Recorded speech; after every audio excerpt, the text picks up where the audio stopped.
প্রিয় দর্শক, আশা করি সবাই ভালো আছেন। একজন জানতে চেয়েছেন যে পুলিশ কি 164 গ্রহণ করতে পারে, অর্থাৎ 164 ধারায় জবানবন্দি গ্রহণ করতে পারে কি না। এই বিষয়ে উত্তর হচ্ছে যে অবশ্যই পুলিশ 164 ধারায় জবানবন্দি গ্রহণ করতে পারে না।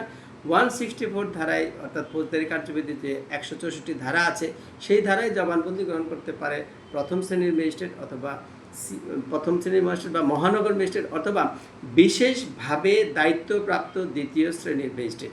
এছাড়া অন্য কোনো কর্তৃপক্ষের, কোনো সংস্থার, কোনো ব্যক্তি, কোনো কর্মকর্তা বা পুলিশ বাহিনীর কোনো কর্মকর্তা ফৌজদারি কার্যবিধির 164 ধারার জবানবন্দি গ্রহণ করতে পারেন না। আশা করি বিষয়টি আপনাদের পরিষ্কার। এটি শুধু প্রথম শ্রেণীর ম্যাজিস্ট্রেট বা মহানগর ম্যাজিস্ট্রেটই করতে পারেন বা দ্বিতীয় শ্রেণীর দায়িত্বপ্রাপ্ত ম্যাজিস্ট্রেট করতে পারেন। এতক্ষণ সাথে থাকার জন্য সবাইকে ধন্যবাদ।